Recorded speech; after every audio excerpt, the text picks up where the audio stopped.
हमें जंग आती है। बचना मेरी तौबा। पाक फौज जिंदाबाद, पाकिस्तान बाइंदाबाद।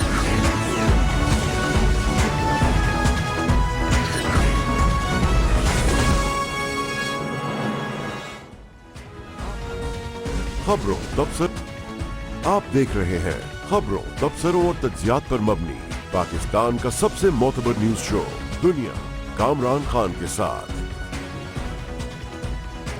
अस्सलाम वालेकुम, मैं हूं कामरान खान। मुख्तलिफ हवालों से बिलूम पाकिस्तानियों के लिए आज निस्बतन और कराची वालों के लिए ख़ास तौर पर एक मुश्किल दिन था।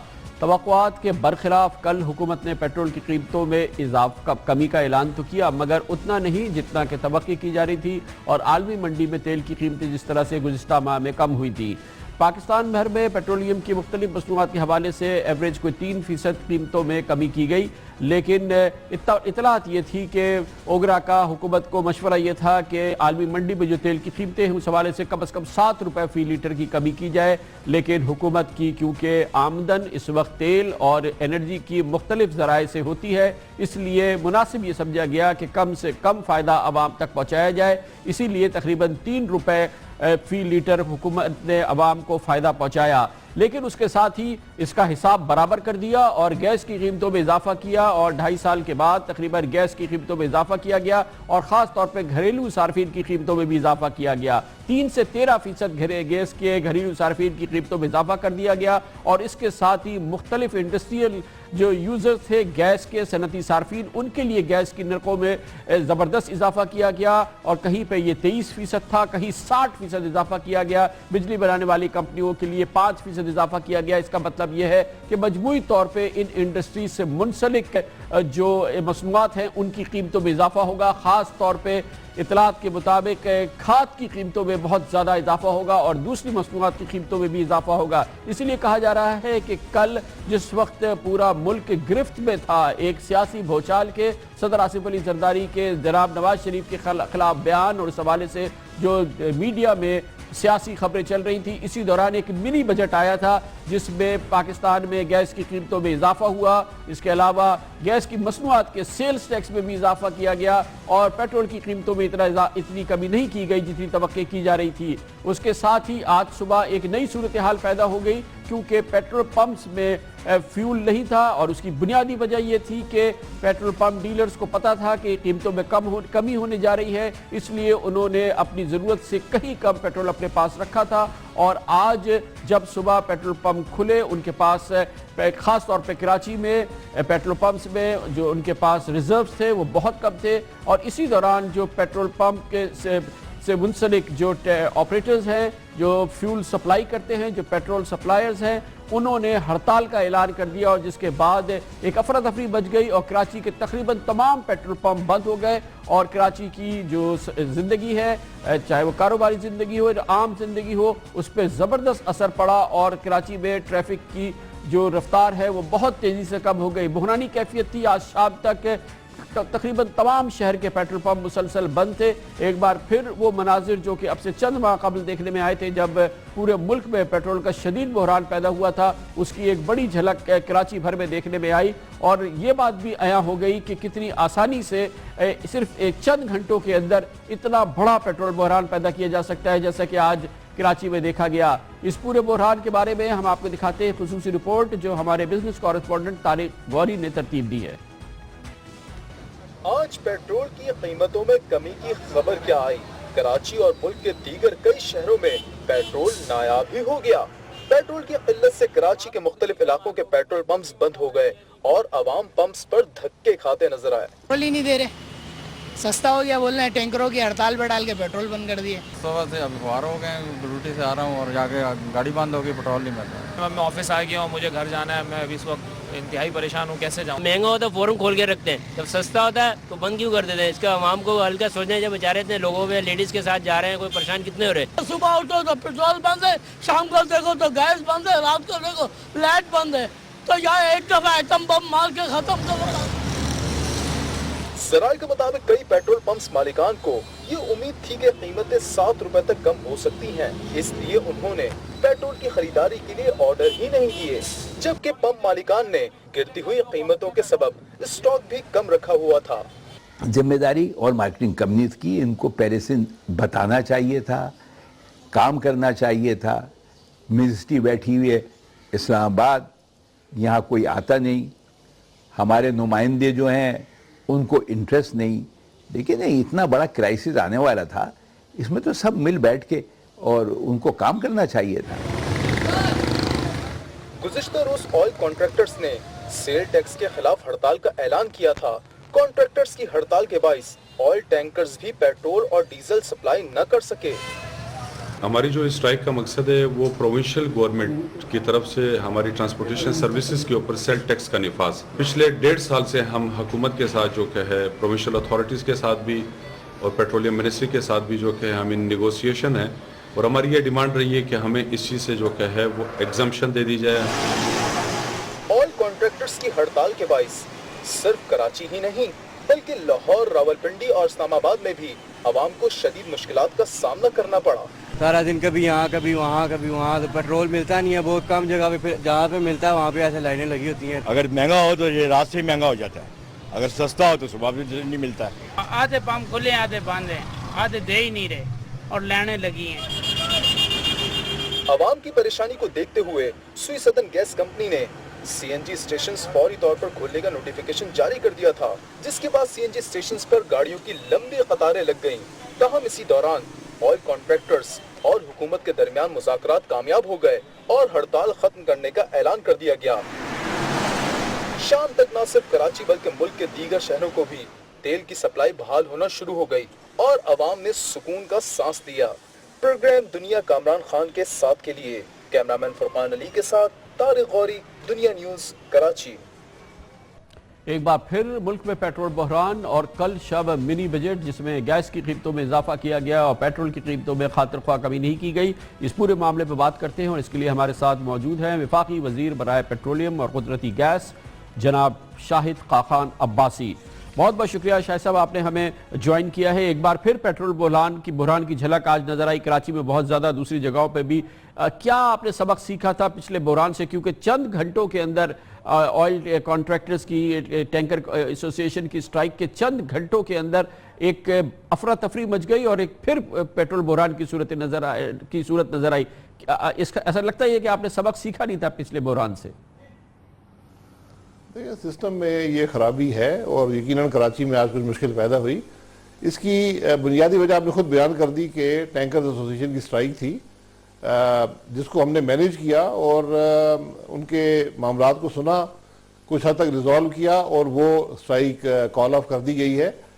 फ्रेजिलिटी यकीनन सिस्टम में है, लेकिन आज का दिन ख़ास तौर पर इसलिए अहम था कि कल रात को प्राइसेस में कमी वाक़या हुई है, तो कंज्यूमर भी प्रोडक्ट नहीं ले रहा था और जो पेट्रोल पंप के मालिकान हैं वो भी मिनिमम स्टॉक पर थे, क्योंकि अगर वो कल लेते और आज सस्ता बेचते तो उनको भी मुश्किल पेश आती है, तो मिनिमम स्टॉक पर वो थे, तो उस वजह से ये एक वक्ती मुश्किल पेश आई है। ये बताइएगा कि ये एक सिस्टम आपका ये है कि 31 तारीख को ये प्राइसेस रिव्यू होती हैं और एक पूरा पैरेलल निज़ाम बन गया है कारोबार का। कुछ होल्ड करते हैं पेट्रोल को, कुछ बेचने की कोशिश करते हैं और एक अफरा तफरी होती है जो हर महीने की आखिरी तारीख को होती है। ये इस तारीख को रिव्यू करने का टाइम नहीं है कि इसको रिव्यू किया जाए, इस मैकेनिज्म को, जिस तरह से ये जो कीमतों का तयन होता है? देखिए, मैकेनिज्म को रिव्यू किया जा सकता है, उसमें कुछ रिस्क सार्फिन के लिए भी होता है और कुछ रिस्क हुकूमत के लिए भी होता है। तो ये मौजूद समझा गया था कि इनको मंथली रिव्यू किया जाए और जो उस महीने की शिपमेंट्स आती हैं पेट्रोल की या डीजल की, उनके मुताबिक प्राइस सेट की जाए। तो ये तो रिव्यू डेली भी हो सकता है, आप 2 महीने बाद भी कर सकते हैं, लेकिन 2 महीने में चूंकि मार्केट में वॉलेटिलिटी बहुत ज़्यादा है, आपने देखा कि इस महीने जो क्रूड है वो 43 तक भी गया और आज 55 से ऊपर ट्रेड कर रहा है। तो इसके अंदर मेरा ख्याल है कि महीने की जो रिव्यू है ये बेहतर ही इस वक्त है। अगर कुछ स्टेबिलिटी मार्केट नजर आई तो हम 2 महीने पे भी जा सकते हैं, उससे 3 महीने पे भी जा सकते हैं। ये लग रहा है कि शाहिद साहब के हुकूमत की जो आमदन है उसका अब उन्होंने सोच लिया है कि बेहतर यह है कि एनर्जी सेक्टर यानी कि पेट्रोलियम प्रोडक्ट्स, गैस वगैरह, इससे عوام کی جیبوں سے پیسے نکالا جائے. اس کی جیسے کہ پیٹرولیم کی قیمتوں میں اتنی کمی نہیں ہوئی جتنی ہو سکتی تھی. گیس کی قیمتوں میں اضافہ کر دیا گیا, پیٹرولیم کے امپورٹس کی اور دوسرے مسائل کے حوالے سے سیلز ٹیکس میں کل اضافہ کر دیا گیا. یہ ساری جو آمدن ہونی ہے وہ عوام کی جیبوں سے پیٹرول اور گیس کے ذریعے لینا ہے, اور اسی لیے کل منی بجٹ آیا. دیکھیں, اس میں کچھ غلط فہمیاں ہیں اور کچھ شاید جو لوگ پرائسز کو فالو کرتے ہیں ان کے ذہن میں کنفیوژن بھی ہوتا ہے. دو بنیادی باتیں ہیں. اگر آپ پیٹرولیم پرائسز کو دیکھ لیں تو وہ امپورٹ سے لنکڈ ہیں. ہماری اس وقت پیٹرول مثلاً 75% امپورٹ ہوتا ہے اور اس کا لنکیج انٹرنیشنل کروڈ پرائسز سے ہوتا ہے. لیکن اس کے ساتھ ساتھ جب آپ بجٹ بناتے ہیں اس کے اندر آپ ایک نمبر رکھتے ہیں جو کہ آپ پیٹرولیم پروڈکٹ سے حاصل کریں گے. جب پیٹرول کی پرائسز نیچے جاتی ہیں تو وہ نمبر کم ہو جاتا ہے. تو اس کو میک اپ کرنے کے لیے حکومت کچھ ریلیف پاس آن کرتی ہے اور کچھ ریلیف اپنے پاس رکھتی ہے کہ اس کے جو ریونیوز ہیں وہ کم نہ ہونے پائیں. یہ کوئی اضافی ریونیو جنریشن نہیں ہے, یہ وہی نمبرز ہیں جو بجٹ میں رکھے جاتے ہیں. اس کیلنڈر ایئر کے اندر اس وقت تک 60 ارب روپے کا ڈیفیسٹ ہے. یعنی حکومت کے جو بجٹ ٹارگٹ سے ان سے 60 ارب روپیہ کم کلیکٹ ہوا ہے. آپ اگر اس ہماری پرائسز کا موازنہ کر لیں اس نیبرہڈ کے اندر جو لوگ امپورٹ کرتے ہیں, انڈیا اس وقت 100 روپے کا پیٹرول پر لیٹر بیچ رہا ہے, بنگلہ دیش جو 129 روپے بیچ رہا ہے. دنیا کے اندر ہر ملک جو ہے اس کی ریونیوز کا ایک بڑا حصہ پیٹرولیم پروڈکٹ سے آتا ہے. پاکستان اس پرسنٹیج سے کم ہے. اتنی کمی نہیں کی گئی, لیکن ساتھ ہی گیس کی قیمتوں میں بھی تو اضافہ کر دیا کل حکومت نے, اور مختلف صنعتوں کے لیے اب گیس کی قیمتیں مہنگی ہو گئی ہیں. اس سے تو مہنگائی بڑھے گی نا؟ نہیں, میں آپ کو ایکسپلین کر دیتا ہوں. اگر آپ ان نمبرز کو دیکھیں تو گیس جو پرائسز ہیں یہ ہر 6 مہینے بعد ریوائز ہوتی ہیں. جب سے یہ حکومت آئی ہے اس نے کوئی گیس پرائس کی ریویژن نہیں کی. تو آج 2 سال اور 8 مہینے کے بعد پہلی گیس پرائس میں ریویژن ہوئی ہے, اور اس میں پرائم منسٹر صاحب کی خصوصی ہدایات کے مطابق اس بات کا خیال رکھا گیا کہ ڈومیسٹک صارفین پر بالکل بوجھ نہ پڑے, اور 3% کے قریب جو 97% جو ڈومیسٹک صارفین ہیں ان کی پرائس صرف 3% بڑھائی گئی. اگر آپ اس 2 سال 8 مہینے کے عرصے میں صرف افراط زر کو دیکھ لیں تو وہ بھی 20% سے اوپر آپ کو وہ مجموعی نمبر ملے گا. اسی کے ساتھ ساتھ دیگر صارفین بھی پرائسز بھی جو ہیں بڑی کم طریقے سے بڑھائی گئی. صرف ایک صارف جو کہ فرٹیلائزر سیکٹر ہے جن کو بہت زیادہ سبسڈی دی جاتی تھی, اس وقت آپ یہ دیکھ لیں کہ جو قیمت خرید ہے سوئی ناردرن اور سوئی سدرن کی وہ تقریباً 550 روپیہ ہے. فرٹیلائزر سیکٹر کو 123 روپے کا جو گیس دی جاتی تھی. اب جو ڈیفرنس پیدا ہوا ہے پرانی قیمت خرید میں اور آج کی جو اضافی قیمت خرید ہے صرف وہ ان پر لاگو کیا گیا ہے. تو اس لیے یہ اگر آپ پچھلے 10 سال کی پرائس انکریز کو دیکھ لیں تو شاید آپ یہ کو نظر آئے گا کہ اتنی کم پرائس انکریز یا پرائس ریویژن جسے ہم کہتے ہیں وہ کبھی بھی نہیں ہوئی. اور اس پہ خاص خیال رکھا گیا کہ جو کمپنیز ہیں وہ بھی سروائیو کر سکیں. اگر آپ کی قیمت خرید 550 روپیہ ہوگی اور آپ گھریلو صارفین کو 100 اور 200 روپے کی گیس دیں گے تو یہ 75 ارب روپے کی سبسڈی جو ہے اس وقت حکومت گھریلو صارفین کو دے رہی ہے. بہت بہت شکریہ جناب شاہد خاقان عباسی, وفاقی وزیر پیٹرولیم اور برائے گیس ہمارے ساتھ تھے. کمرشل بریک اور اس کے بعد ذکر کرتے ہیں ایک بار پھر سندھ حکومت میں کرپشن, میرٹ کا قتل, اور سندھ پولیس میں تقریباً 2000 بھرتیاں کی گئی ہیں جو کہ قواعد کے عین خلاف اور ضرورت سے کہیں زیادہ, منظور شدہ اسامیوں سے کہیں زیادہ. ایک جانب Supreme Court of Pakistan notice لے رہی ہے, دوسری جانب خود سندھ حکومت کے چیف سیکرٹری سخت ناراض ہیں, حکومت پریشان ہے سندھ حکومت کی کہ کیا جائے. اس پر بات کرتے ہیں ایک چھوٹے سے کمرشل بریک کے بعد.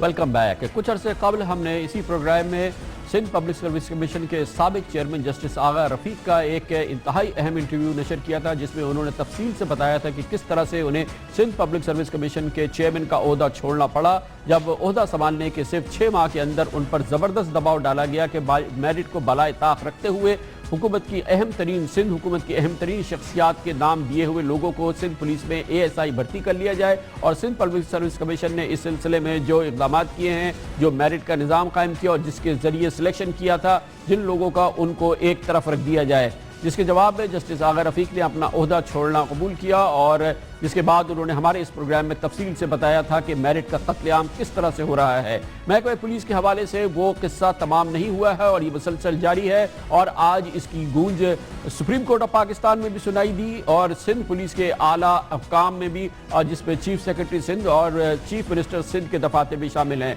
महकमा पुलिस में हज़ारों की तादाद में गैर कानूनी भर्तियाँ की गई हैं और अब तक के एक अंदाजे के मुताबिक तकरीबन 2000 ऐसी भर्तियाँ हैं जो कि कांस्टेबल के रैंक में की गई हैं। इनमें से 750 भर्तियां जो हैं वो सिंध रिजर्व पुलिस में की गई और तकरीबन 1169 भर्तियां ऐसी हैं जो डिस्ट्रिक्ट पुलिस में की गई। ये तमाम कावानीन को बालाए ताक रख के की गई हैं। एक तरफ तो 1169 ऐसे लोगों को भर्ती कर लिया गया जिनके हवाले से सिंध हाई कोर्ट ने बाकायदा अहकामात जारी किए गए कि ये गैर कानूनी तौर पर हुए हैं और ये तमाम उसूलों को बालाए ताक रख के की गई हैं। इन भर्तियों को ख़त्म किया जाए और इस सिलसिले में फौरी इक़दाम करने का और एक कमेटी बनाने का हुक्म दिया था सिंध हाई कोर्ट ने, लेकिन उस हुक्म को भी बालाए ताक रख दिया गया और इन आसामियों को बरकरार रखा गया सिंध पुलिस में। दूसरी जानिब मंजूर शुदा आसामियों से ज्यादा लोगों को भर्ती कर लिया गया और तकरीबन 1100 लोगों को कांस्टेबल की हैसियत से भर्ती किया गया। मंजूर शुदा आसामियों से 1100 लोग ज्यादा और अब पोजीशन यह है कि उनकी तनख्वाहें देने के लिए हुकूमत सिंध के पास पैसे नहीं है क्योंकि ये मंजूर शुदा आसामियां नहीं है और ये एक अलग सा बहरान है जो कि खड़ा हो चुका है। ये दोनों बहरान हैं और एक का supreme court of Pakistan notice भी लिया। आज इस सिलसिले में हुकूमत सिंध की जानिब से सुप्रीम कोर्ट ऑफ पाकिस्तान से कहा गया कि हम कमेटी बना रहे हैं और एक रिपोर्ट बनाएंगे जो कि 2 हफ्ते में जिसमें टाइम लगेगा और उसके बाद तज्जियाकार कहते हैं कि दरअसल 2 हफ्ते का टाइम सिर्फ इसलिए है कि मौजूदा चीफ जस्टिस ऑफ पाकिस्तान जनाब जस्टिस जवाद इसखौजा अपने ओहदे से रिटायर हो जाएं और उसके बाद इनकी ख्वाहिश और पुलिस की शायद उम्मीद ये है कि आने वाले वक्त में ये मामला दब जाएगा। लेकिन इंतहाई अहम सूरत हाल एक बार फिर सिंध पुलिस में मेरिट का कत्लेआम और उसकी बहुत बड़ी सबूत जो है वो सामने आ चुके हैं। तकरीबन 2000 आसामियों का गैर कानूनी आसामियों पे भर्ती का ये इंकशाफ है। इसके बारे में मजीद मालूमात देंगे हमारे नुमाइंदा खुसूसी अख्तियार खोकर हमारे साथ मौजूद हैं। बहुत बहुत शुक्रिया अख्तियार खोकर साहब। ये 2 बड़े मामलात हैं, इसमें इन दोनों की जो मोटी मोटी बातें हैं वो बताइएगा।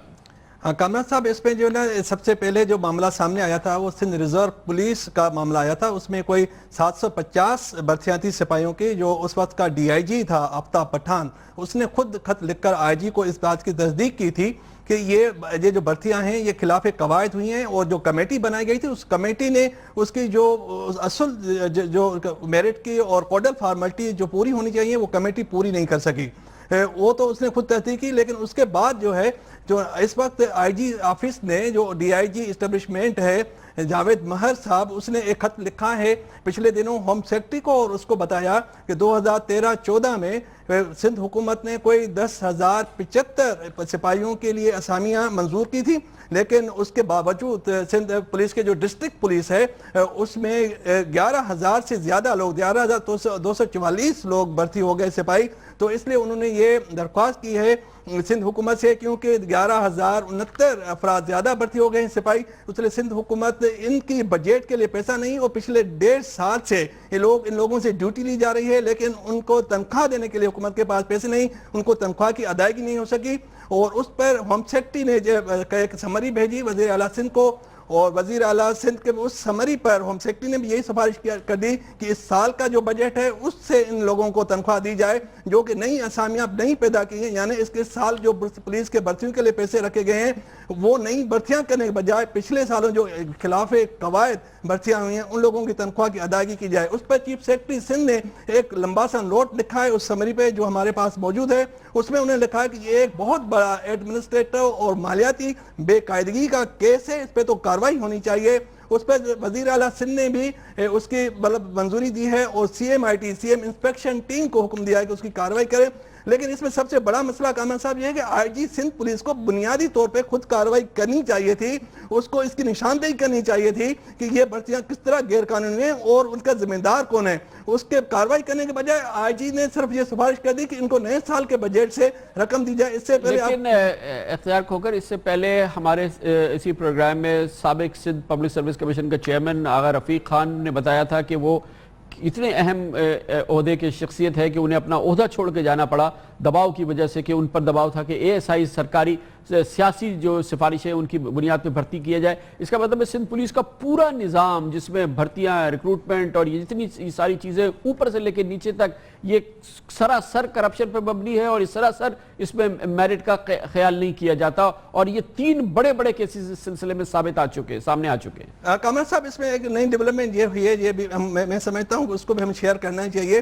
وہ جو 253 ایس آئی تھے جن کی سمری ابھی تک جو ہے وزیر اعلیٰ ہاؤس میں پڑی ہوئی ہے، اور آغا صاحب نے جن کی سلیکشن کی تھی ان کو تو بحال نہیں کیا گیا، ان کو آفر لیٹر جاری نہیں ہوئے. لیکن جو بعد میں جو نئے جو چیئرمین صاحب ہیں سلیم بھاؤر صاحب، جو بعد میں آغا صاحب کے بعد جن کو تعین کیا گیا، اس نے کوئی 150 ایس آئی سلیکٹ کر کے بھیجے تھے. پچھلے دنوں یعنی 2 دن پہلے ہوم ڈپارٹمنٹ نے وزیر اعلیٰ کی منظوری سے وہ جو نئے لوگ تھے جو جن کی 2 مہینہ پہلے سندھ پبلک سروس کمیشن نے نامزدگی کی تھی، ان کو آفر لیٹر جاری کرنے کا حکم دیا ہے. لیکن وہ جو 253 ایس آئی تھے جو آغا رفیق صاحب نے جن کو سلیکٹ کیا تھا، ان کا معاملہ ابھی تک اٹکا ہوا ہے. اصل میں یہ ہے کہ سندھ پولیس میں کرپشن کا بہت بڑا معاملہ ہے. یہ جو سپاہیوں کی بھرتیوں کی جو انفارمیشن ہے 5 سے 6 لاکھ روپے فی اسامی کی کرپشن کا ریٹ چل رہا ہے، اور بڑے پیمانے پہ بڑے لوگوں کے سفارشی لوگ بھرتی کیے جا رہے ہیں. اس لیے افسران پر کو یہ اندازہ نہیں ہے کہ اسامیاں منظور کتنی ہوئی ہیں اور کتنی بھرتیاں وہ کر رہے ہیں. تو یہ معاملہ جو ہے نا سندھ پولیس تو ظاہر ہے ایک بڑا حساس معاملہ ہے.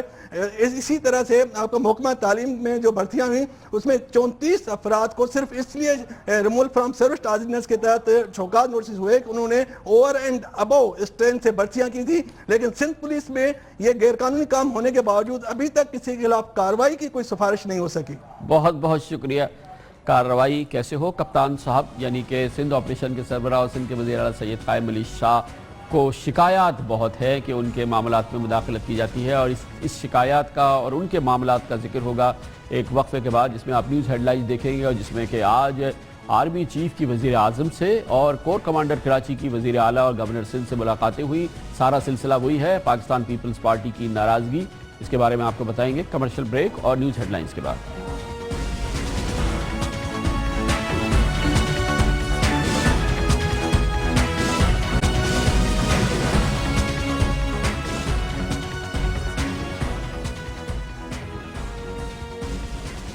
Welcome back. Pakistan Peoples Party کے سربراہ جناب آصف علی زرداری کا کل کا دھواں دار بیان، اس کی گونج کل پورے ملک میں اور میڈیا کی سکرینز پر نظر آئی، اور آج اہم سرکاری دفاتر میں اس کی گونج تھی اور اس کا ذکر تھا. سب سے اہم ذکر آج جہاں جناب آصف علی زرداری یعنی کہ پاکستان پیپلز پارٹی کی موجودہ حکومت سے ناراضگی کے حوالے سے تھا، وہ تھا وزیر اعظم ہاؤس میں، جہاں وزیر اعظم کی درخواست پر آج چیف آف آرمی اسٹاف کی ملاقات ہوئی وزیر اعظم جناب نواز شریف سے. جنرل راحیل شریف کی یہ ملاقات تقریباً 1.5 گھنٹے وزیر اعظم کے ساتھ جاری رہی، اور مقتدر ذرائع یہ کہتے ہیں کہ دوسرے موضوعات کے علاوہ اس میں وزیر اعظم جناب نواز شریف نے موجودہ سیاسی صورتحال کے حوالے سے اور خاص طور پہ سندھ آپریشن کے میں رینجرز اور وفاقی ایجنسیز کے کردار کے حوالے سے اپنی باتیں اور جو پیش رفت ہوئی ہے، خاص طور پہ جو سیاسی مفاہمت ملک میں خراب ہوئی ہے، اس کی گفتگو انہوں نے چیف آف آرمی اسٹاف کے ساتھ کی، اور خاص طور پہ جناب آصف علی زرداری اور پاکستان پیپلز پارٹی کی شکایات کا معاملہ ڈسکس کیا چیف آف آرمی اسٹاف کے ساتھ.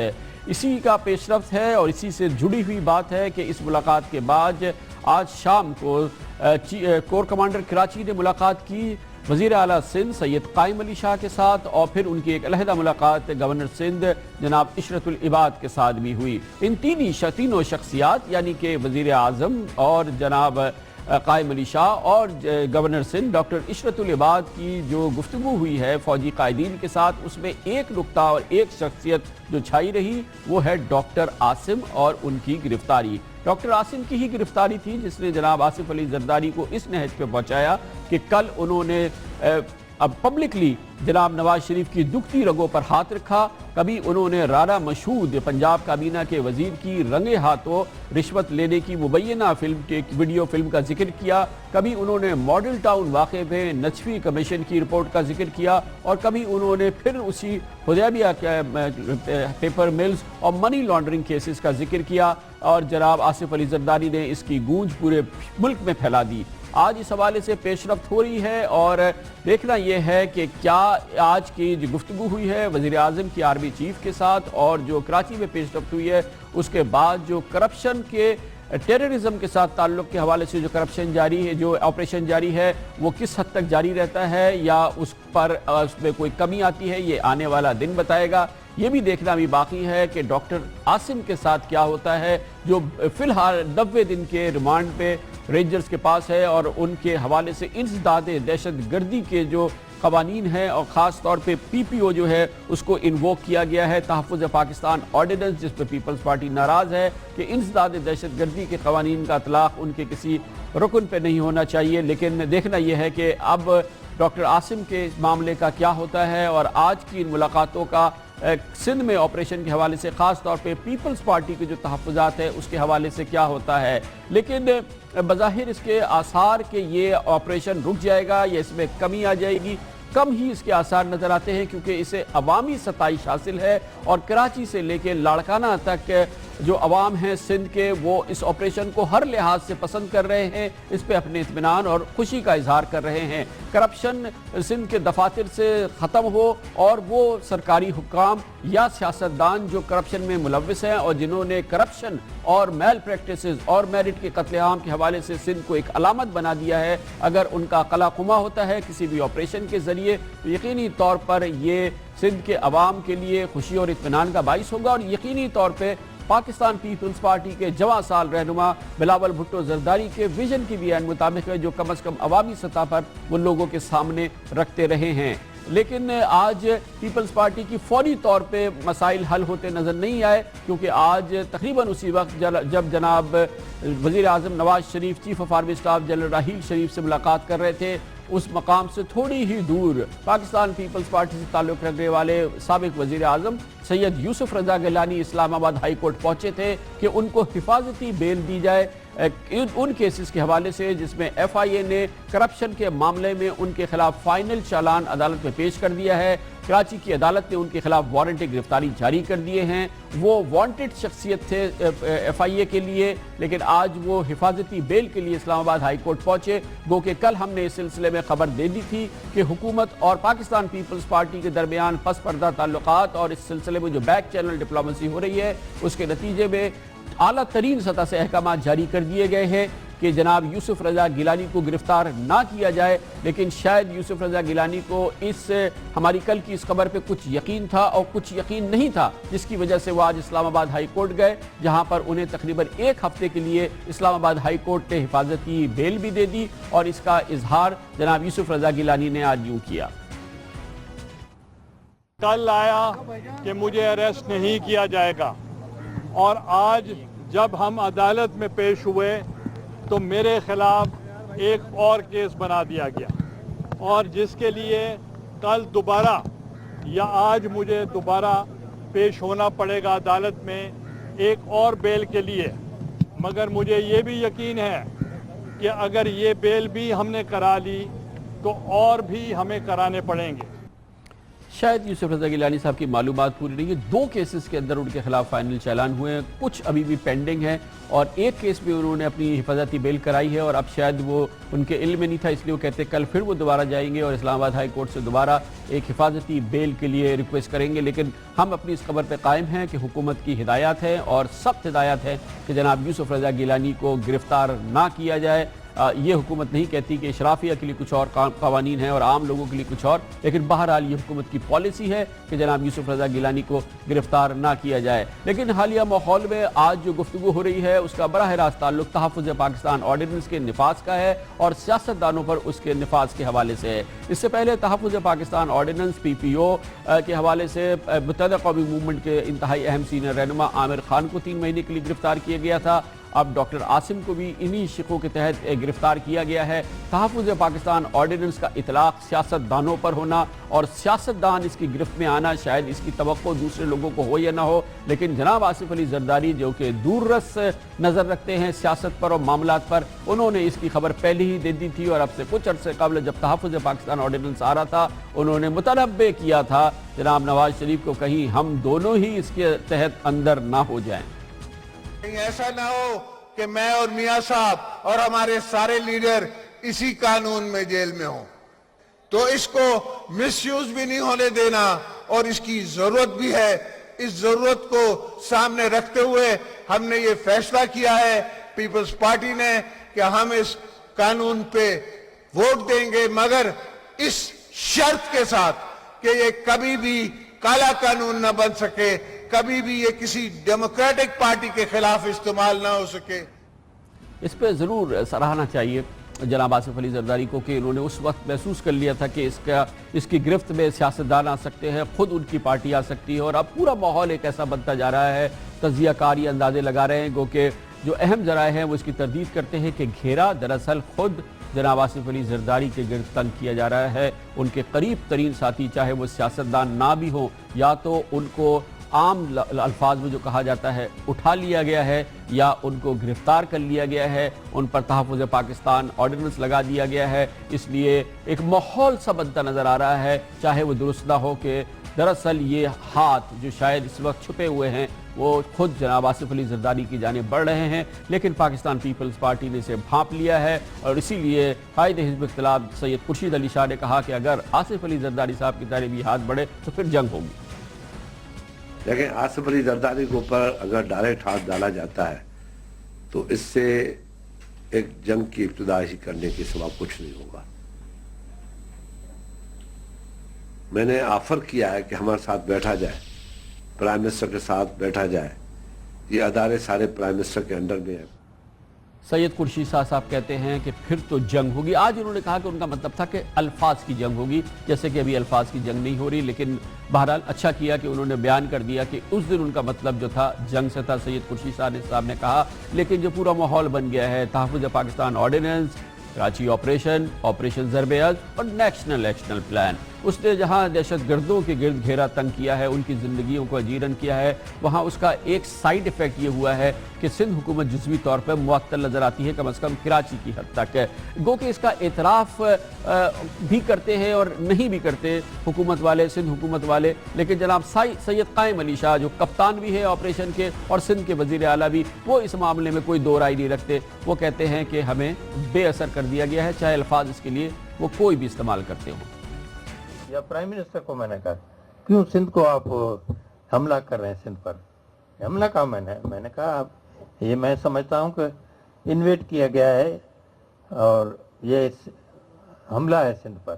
جو بھی آپریشن ہو رہا ہے قیادت تو اللہ کی ہے، لیکن یہاں پرائم منسٹر صاحب نے اپنی قیادت نے مجھے ذمہ داری سونپی ہے، اور آپ دونوں جو ہیں یہاں آئی جی کھڑے ہیں اور ڈی جی رینجرز، وہ میرے انڈر کام کر رہے ہیں۔ ایف آئی اے تو چلی گئی ہے، نہیں تو ایک دو روز میں وہ واپس چلی جائے گی ہمارے پروٹیسٹ کے نتیجے میں۔ مجھے بڑا افسوس بھی ہوا اور میری لیڈرشپ نے بھی مجھے ذمہ دار ٹھہرایا۔ Naturally I am responsible. جناب انہوں نے آ کے سروس سینٹر میں چھاپا مارا، اب یہ ایسے کبھی نہیں ہوتا۔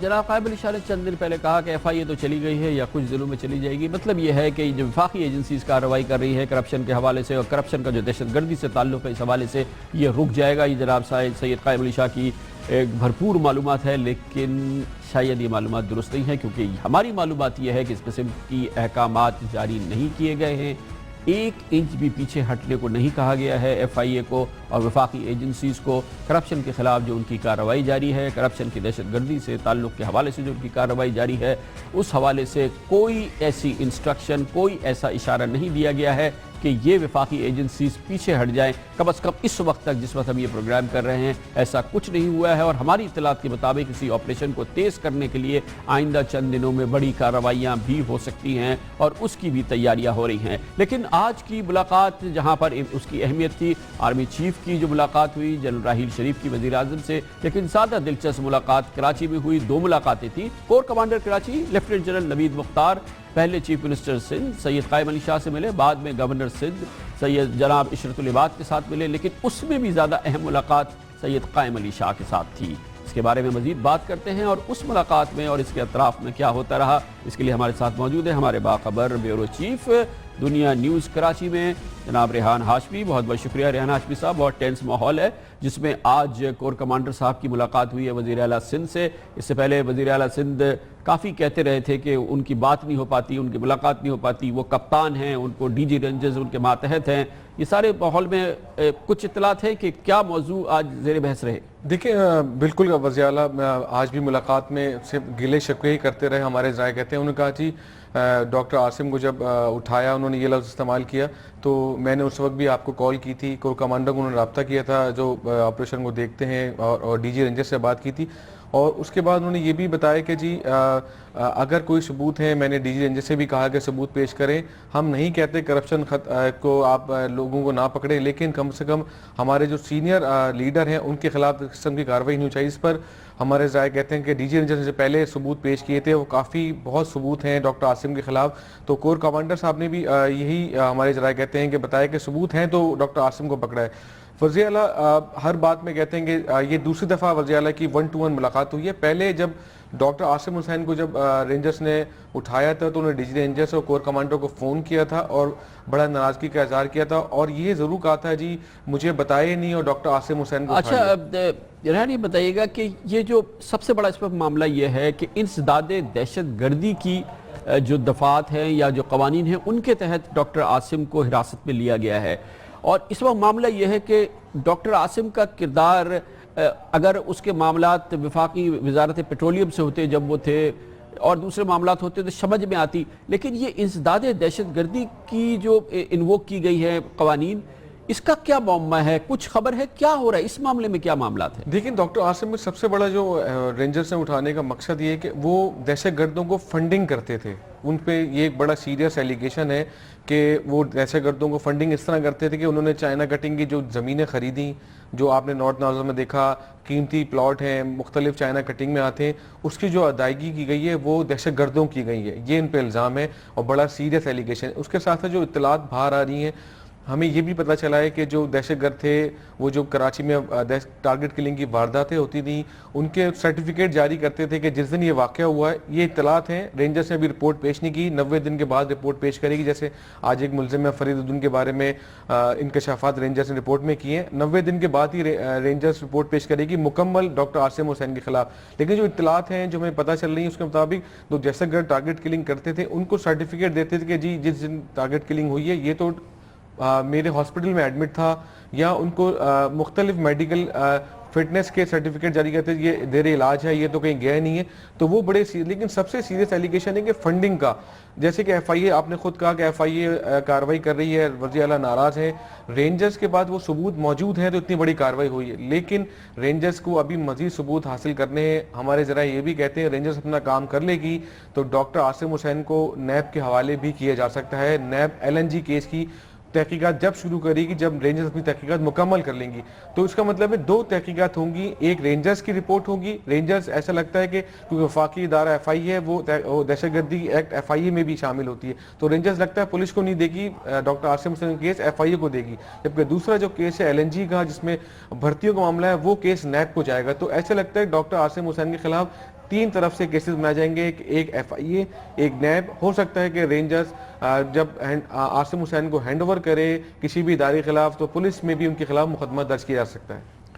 بہت بہت شکریہ. اور یہ کہا جائے تو بے جا نہ ہوگا کہ یہ اب بہت بڑا معاملہ ہو گیا ہے رینجرز کی اپنی کریڈیبلٹی کے حوالے سے، آپریشن کی کریڈیبلٹی کے حوالے سے، کیونکہ دعویٰ یہ کیا جا رہا ہے حکومت کی جانب سے، صوبائی حکومت کی جانب سے، پیپلز پارٹی کی جانب سے کہ ناجائز نشانہ بنایا گیا ہے ڈاکٹر عاصم کو. اتنا ہائی پروفائل کیس ہو گیا ہے. دیکھنا یہ ہے کہ اس حوالے سے हतमी सबूत क्या पेश होता है, आखिर में क्या केस बनाया जाता है। रेहान हाशमी साहब ने कुछ इतलात का जिक्र किया है, वो इतलात अपनी जगह होंगी, लेकिन देखना ये है कि आखिर साबित क्या होता है। और इस सिलसिले में डॉक्टर आसिम का हवाले से रेंजर्स का रद्द अमल और उसकी जो पोजीशन है वो आने वाले दिनों में हो सकता है, हफ्तों में हो सकता है, इसमें कुछ महीने लग जाएं, सामने आएगी। लेते हैं कमर्शियल ब्रेक और उसके बाद जिक्र करेंगे पाकिस्तान की कैफियत दूसरे हवालों से बेहतर होगी, लेकिन एक हवाले से बहुत परेशान कुन सूरत हाल है, वो ये है कि बढ़ते हुए कर्जे।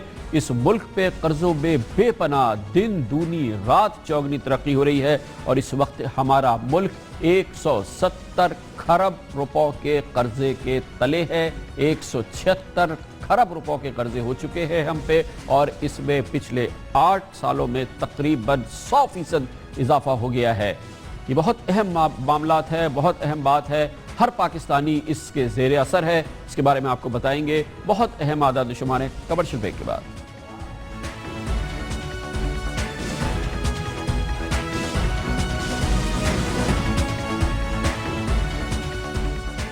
कोई शक नहीं कि मजबूरी तौर पर पाकिस्तान के हालात में बेहतरी आ रही है, हर तरह से बेहतरी आ रही है, मगर कुछ मामलात ऐसे हैं जो कि इस वक्त इतने संगीन नज़र नहीं आते, लेकिन हमारी नस्लों के लिए इनकी अहमियत बहुत ज़्यादा है। एक तूफ़ान है या एक जिन है जो कि इंतज़ार कर रहा है हमारी तरफ बढ़ने के लिए, और उसका ताल्लुक़ है उन कर्ज़ों से जो कि हम मुसलसल ले रहे हैं और ख़ास तौर पर पिछले 8 सालों में उसमें दिन दूनी और रात चौगनी तरक्की हुई है।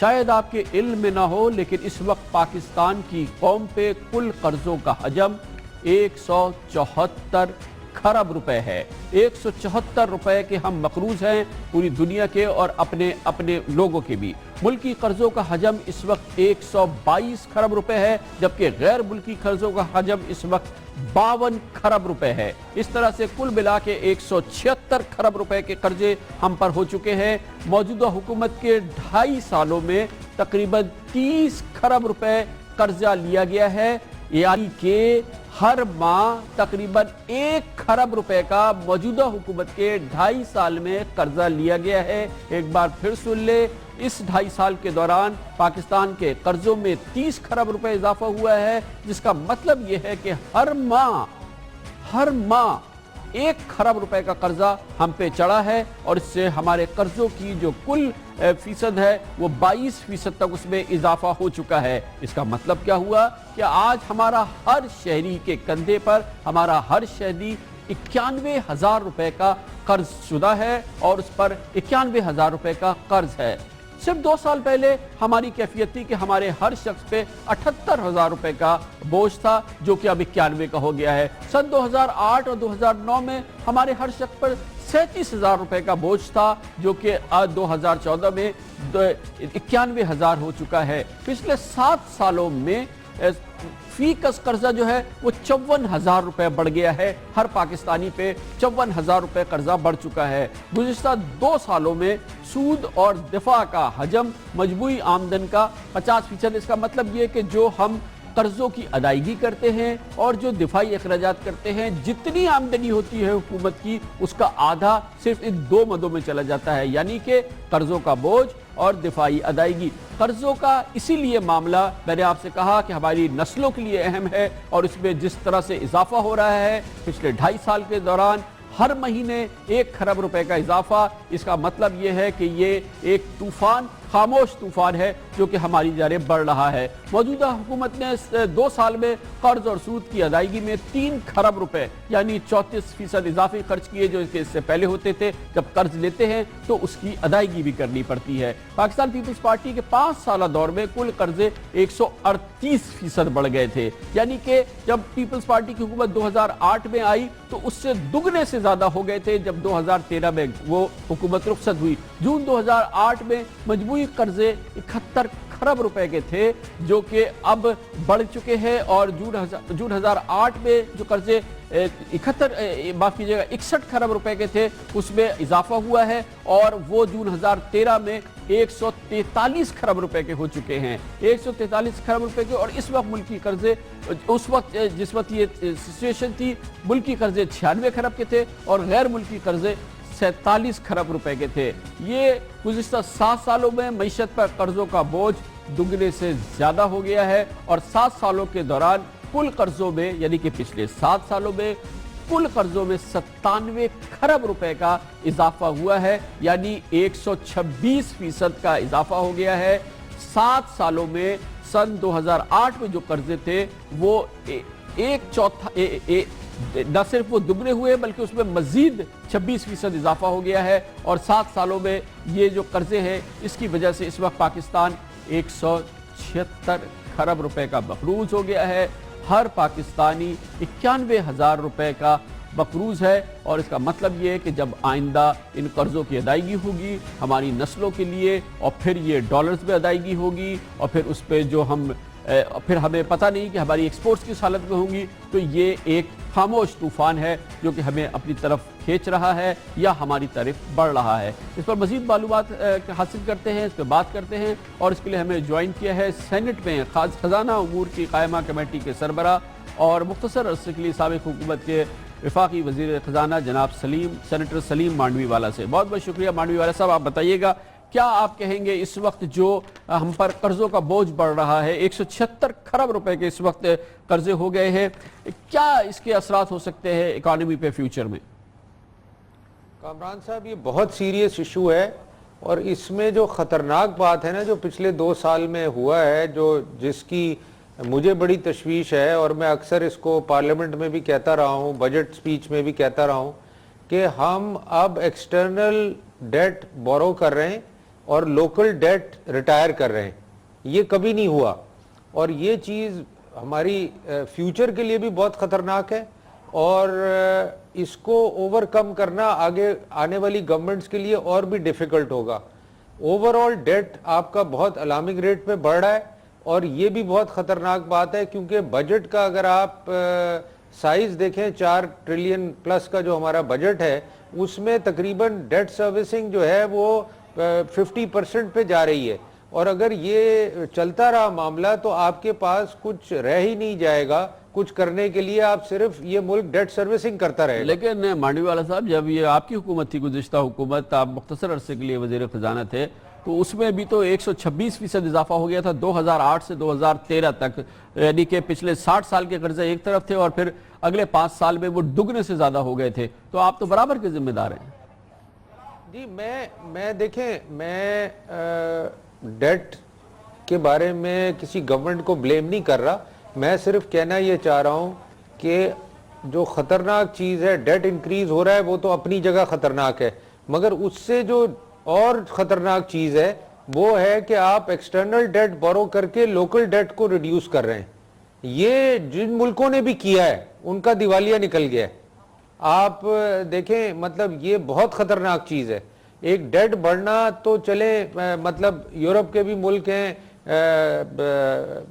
आपके साउथ अमेरिकन कंट्रीज़ भी हैं, मगर जिन मुल्कों ने एक्सटर्नल डेट लेके इंटरनल डेट रिटायर किया और एक्सटर्नल डेट बढ़ाया वो तो कहीं के नहीं रहे। अच्छा मांडवी वाला साहब, आप जिस पोजीशन में हैं, सेनेट की जो फाइनेंस अफेयर्स की सब कमेटी है, आप उसको हेड कर रहे हैं, ये बताइएगा कि अब जो हम पाक चाइना इकनॉमिक कॉरिडोर बन रही है, इक़्तिसादी राहदारी $46 अरब का ये बहुत बड़ा मंसूबा है, इसमें कर्ज़ों का क्या पोजीशन होगी और ये किस शरह पर कर्जे लिए जाएंगे, और ये जो हमारे इस वक्त डेट प्रोफाइल है, जो कर्ज़ों की हमारी सूरत हाल है इस वक्त 176 खरब रुपए, इस पर इसके क्या असरात होंगे?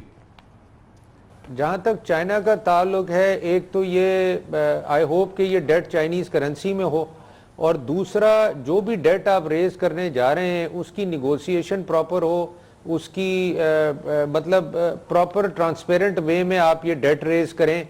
ये नहीं कि जो भी, जैसे आपने बॉन्ड बेच दिए 7.5 और 8% में, मुझे नहीं समझ में आया कि ये बॉन्ड बेचने का मकसद क्या था। अगर बॉन्ड हमारे रिटायर भी हो रहे थे और हमें नया फंड रेज करना था तो हम अगर बैंक बोरोइंग कर लेते किसी से बॉन्ड के पैसे देने के लिए तो वो हम शायद 4% पे 4.5% पे हमें मिल जाते, और बॉन्ड मार्केट अगर एंट्री करनी थी तो $500 मिलियन से एंटर कर लेते।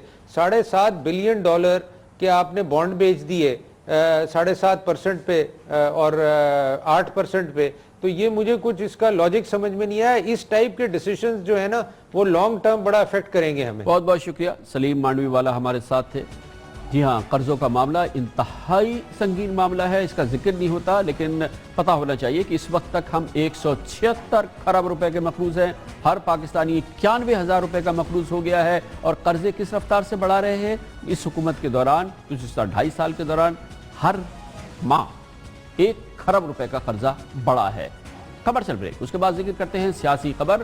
متحدہ قومی موومنٹ کے اراکین نے پارلیمنٹ سے استعفیٰ دیا تھا، مذاکرات کی بات ہوئی تھی، ان کو واپس لانے کی بات ہوئی تھی، یہ سب کہا گیا، یہ استعفے ہوا میں معلق نظر آتے ہیں، اور کچھ لوگ تو کہہ رہے ہیں کہ رات گئی بات گئی، وہ روٹھے ہم چھوٹے۔ اس پر بات کرتے ہیں کمرشل بریک کے بعد۔